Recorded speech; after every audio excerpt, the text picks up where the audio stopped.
After coming back from a week-long international trip, I was surprised when my mother-in-law, Megan, called me sounding very pleased. She mentioned something about us saving $120,000. Confused, I tried to think of when I might have saved such a large amount. As a freelance jewelry designer, I do have a savings account for emergencies, but I don't keep big sums of money on hand, and my bank card was with me the whole time. No one else should have access to withdraw that much from my account. Megan then told me she had taken the money from a drawer, saying, "You guys are doing well, so it's fine."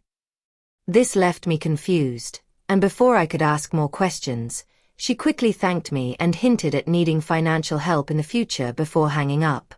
I was puzzled about the missing $120,000 until my husband, Jerry, came home and explained that it was all a misunderstanding.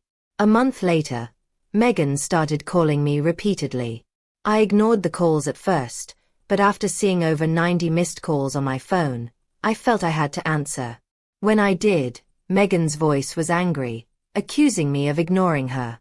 She seemed to feel wronged, but I saw it as a result of her assumptions. I am Lily, a 40-year-old freelance jewelry designer, busy with work and hoping to have children someday. My husband, Jerry, used to have a corporate job, but now he helps me run my growing design business. Early in our marriage, my design work was slow, and we mostly relied on Jerry's steady income. Now that my business is doing well, our roles and responsibilities have changed, but so have our challenges, like dealing with unexpected family misunderstandings about money. As I approached the age of 37, my career as a jewelry designer was really taking off, and I needed to get better organized because my schedule was getting busier.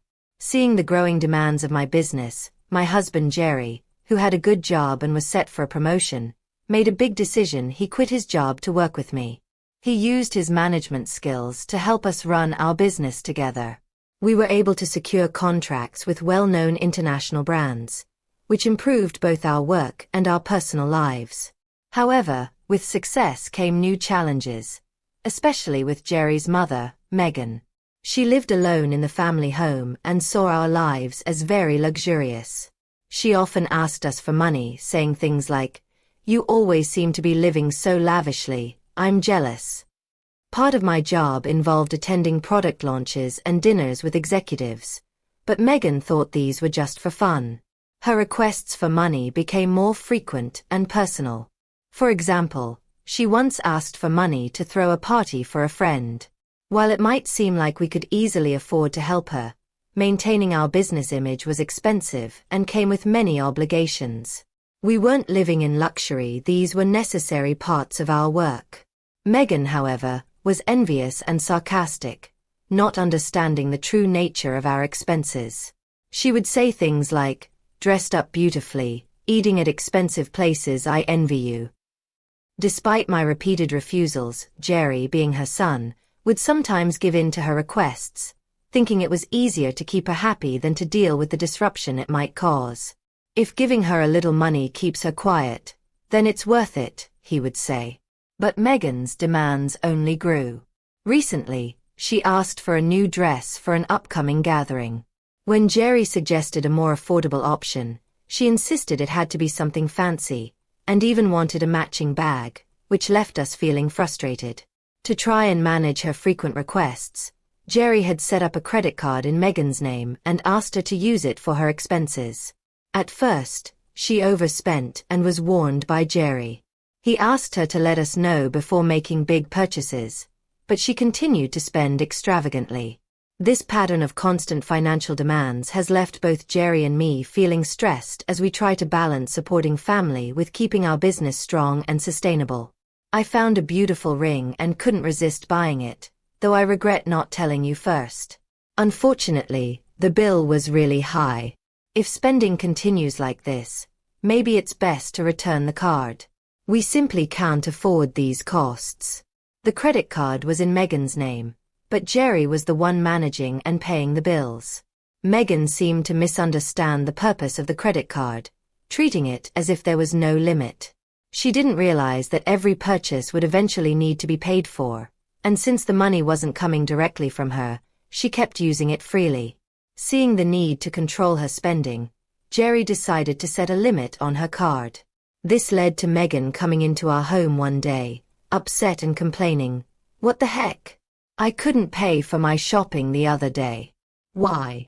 We explained that her excessive spending was straining our finances, which meant we had to lower her monthly limit.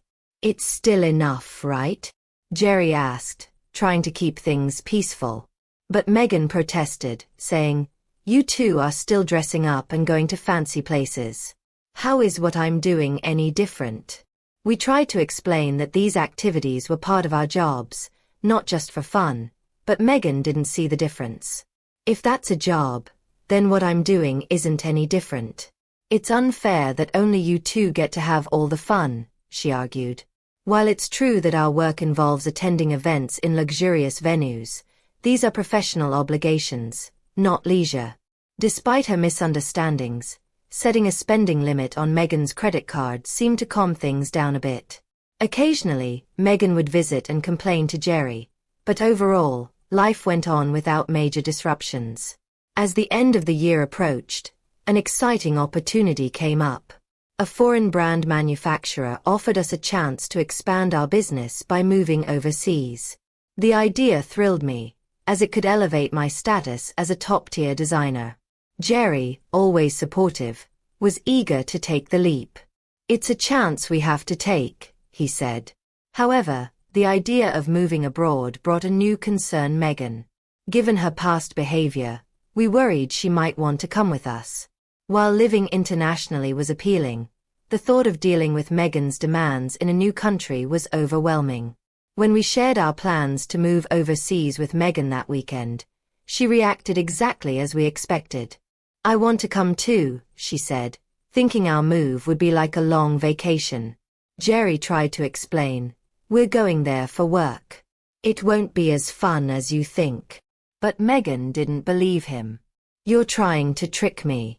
You plan to live even more lavishly without me around," she accused. "We're not moving there permanently. We'll come back after our work is done," I tried to reassure her. But she shot back, "You say that, but you're planning to leave me behind, aren't you?" Jerry and I were tired of having the same argument over and over. To find a middle ground, Jerry suggested, "Okay, we can't take you with us, but how about we pay for a week-long trip for you instead?" Megan's mood brightened. "Really? Are you sure?" she asked. "We'll cover your flight and hotel, but you'll need to handle the rest," Jerry confirmed, and she seemed happy with that, at least for the moment. However, the peace didn't last long. A few days later, while Jerry was busy with the move preparations, Megan showed up unexpectedly. "Hey Lily," she said, "I want to shop over there too. Can you give me some money?" "What about the card Jerry gave you?" I asked, knowing she had a credit card for such expenses. Megan's face dropped. "That's the thing, Jerry took it away from me the other day," she admitted. It seemed she had been spending too much, and Jerry, anticipating the challenges of managing money with different currency rates overseas, had taken the card away. "I don't have that kind of money on hand either. I can't give you money without Jerry's approval. Can you ask him?" I suggested, knowing Jerry wouldn't agree.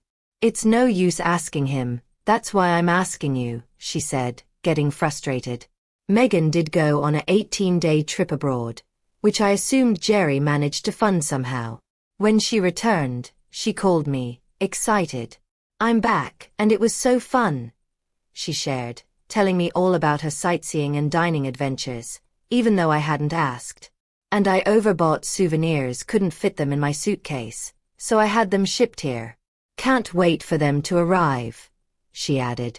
"That's nice," I replied, trying to sound neutral even though I felt a bit overwhelmed. "Thanks to the money you saved up, I had a blast," she exclaimed. "Saved up money? What are you talking about?"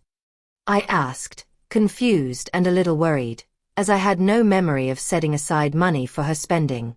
"I found it in your house's sideboard drawer," Megan said, claiming she took $120,000.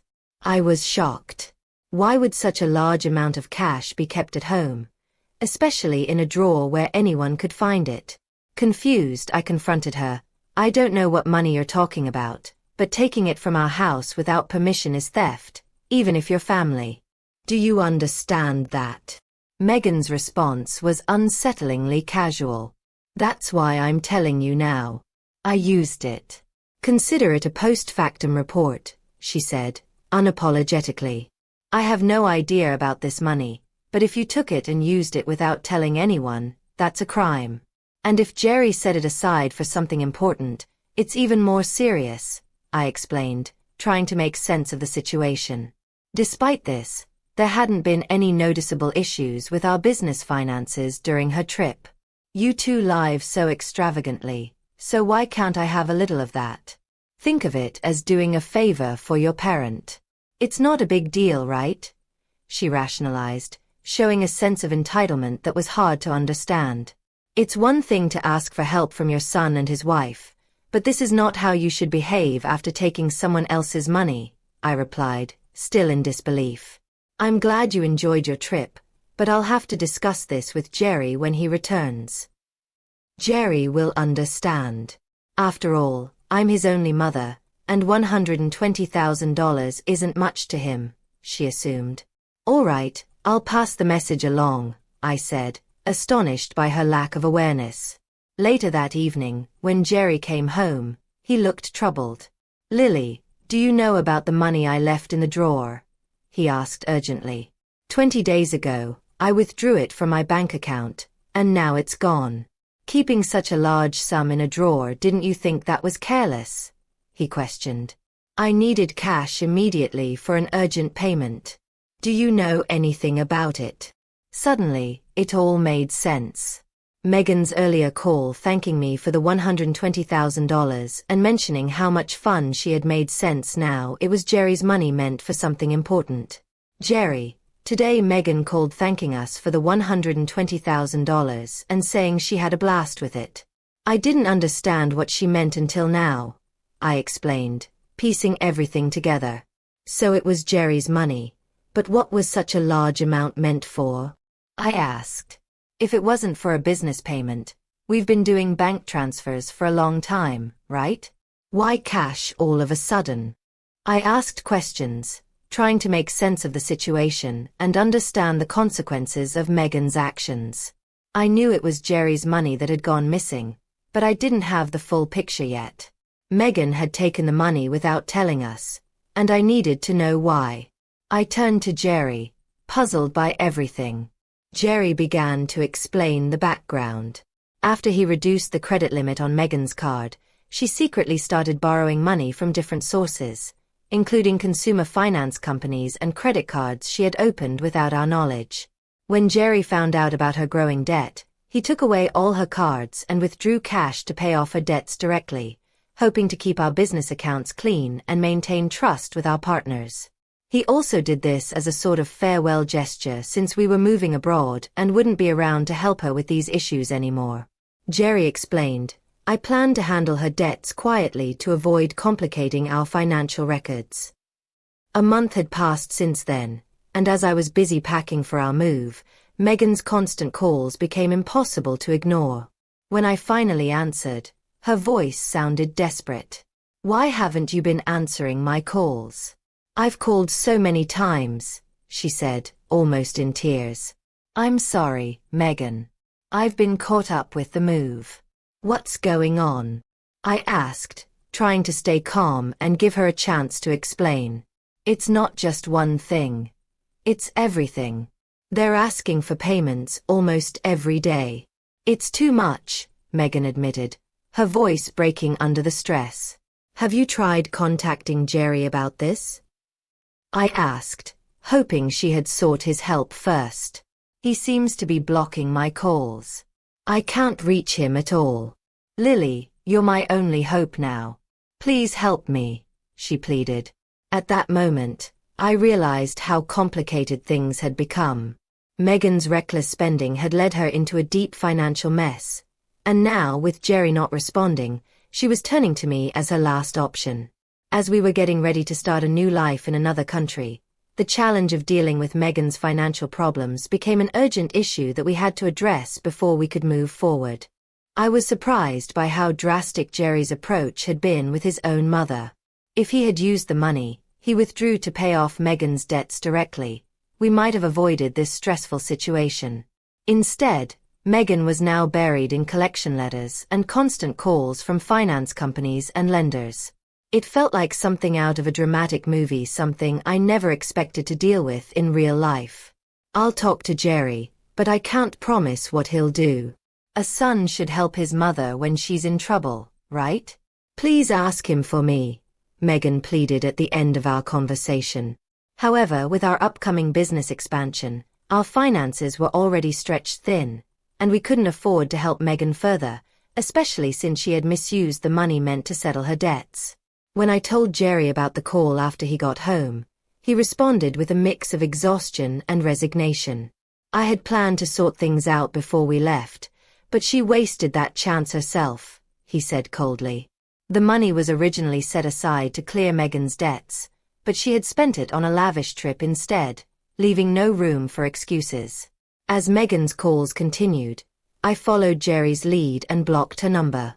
Although part of me wanted to help after all, she was Jerry's mother. There was nothing I could do if Jerry had decided to distance himself from the situation. Meanwhile, the day of our move overseas was fast approaching, and I still had a lot to pack.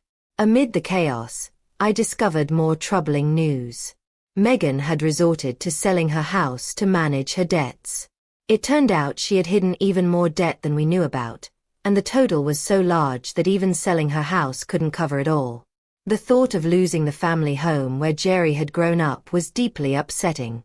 Our family home is gone. Are you okay with that? I asked, sensing his sadness. How can I be okay? But there's nothing we can do, Jerry replied, his voice filled with sorrow. Losing the house where he grew up must have felt like a great loss, much like how I felt when I lost my parents' house early in life. In the midst of these complex emotions and the heavy task of packing, we had to accept that some things were beyond our control and focus on our future. As we prepared to start anew in a different country, the bittersweet reality of losing a family home hit me hard. I watched everything unfold with Jerry, and it was different from anything I'd experienced before. Jerry not only lost the physical place where his earliest memories were made, but also the emotional comfort that came with it all while his mother, Megan, is still alive. It's hard to describe the mix of loss and feeling out of place, especially in such painful circumstances. This loss is more than just losing a building. It's about losing a part of his history and the sense of having a place to return to, which no longer exists. Megan now lives in a small apartment and faces the daily struggle of managing her debts. She works part-time, which is tough for someone her age. Jobs for older people are not only limited but often physically hard and less rewarding. This new reality is a big change from her previous life, where she spent freely and seemed to have financial freedom. While it's natural to feel sympathy for her struggles, it's balanced by the understanding that her situation is the result of her own poor financial choices. Life teaches us that actions have consequences, and Megan's story is a reminder of how important it is to be financially responsible at any age. In our new environment, our business is thriving more than we ever expected. Moving overseas has put our brand in the international spotlight, bringing in a flood of inquiries and offers from all over the world. Every new email and call brings opportunities for expansion and collaboration, which is incredibly exciting but also very demanding. The success is thrilling, but it takes up almost all of our time, leaving little room for anything else. Days blur into nights as we juggle time zones and cultural differences, trying to make the most of this golden opportunity. Despite our professional achievements, our personal lives feel the strain of our non-stop schedules. The dream of expanding our family seems like a distant goal, something we hope to focus on once the immediate demands ease up. Jerry, who handles everything from logistics to client management, feels this pressure even more. As partners in both life and business, we often find ourselves wondering about the future and how we can balance our work with our personal goals. As I look out of our apartment window at the cityscape, The neon lights blend into the night, much like the blur of our daily lives. This view, full of promise and anonymity, is a stark contrast to the familiar streets we once knew.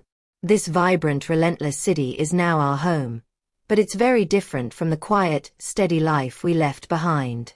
Our new life is both exciting and overwhelming, filled with endless tasks and decisions that challenge us at every step as we navigate this new chapter. I often think about Megan's situation and how our family and financial decisions affect our lives. It's a constant learning process, realizing how closely our